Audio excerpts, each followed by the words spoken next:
New tonight, we are learning more about the days and the hours leading up to McKenna Brown's death. The 16-year-old had a bright future in hockey ahead of her, but she took her own life just days before the start of her senior year at Eastlake High School. Her parents say severe bullying and harassment online led her down that tragic path. Fox 13's Jordan Bowen first reported on this story back in August, and he's following up for us tonight as 3 of McKenna's hockey teammates allegedly behind the harassment are now suspended by the league.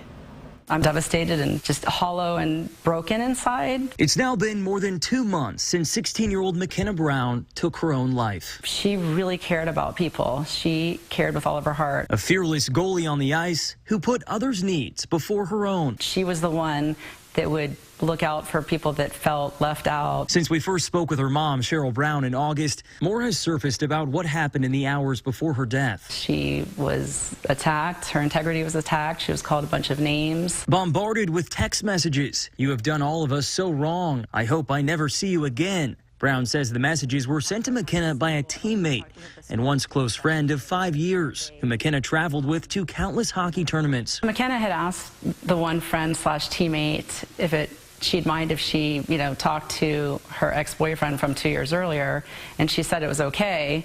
She then realized a few days later that it wasn't okay with a friend based on how she retaliated. As Brown explains, the messages were in response to a message McKenna sent to the teammate, apologizing for talking to the teammate's ex-boyfriend. In doing so, it enraged this particular person and just amped up the attack. Brown says the teammate took to social media, encouraging her followers to cut ties with McKenna. The intent was to cancel her. In fact, one friend, in quotes, said that her mission was to leave her without a single friend. Harsh words that Brown believes brought McKenna to a breaking point. Just hours later, she ended her life. No one's perfect, but how do you do that to somebody? No one deserves that. Some parents and teammates were appalled after hearing what happened and reached out to the Lightning High School Hockey League to file complaints on McKenna's behalf. Kim Walters and her daughter Sarah were among them. She always cared about other people, so I knew if that were me, she would be doing the same thing for me and having my back. The league opened an investigation. So did SAHOF, or Statewide Amateur Hockey of Florida.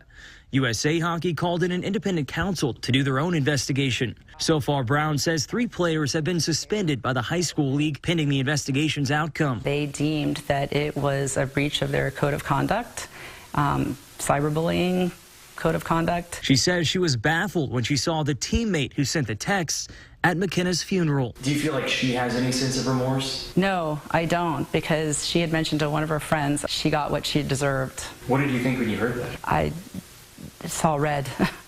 I was enraged. For now, Brown says she's putting her faith in the ongoing investigations, hopeful the teens realize the power behind their words. I just wish she could have seen through it. The suspensions would have still happened and the repercussions would have been there, and she'd still be here. Reporting in Palm Harbor, Jordan Bowen, Fox 13 News.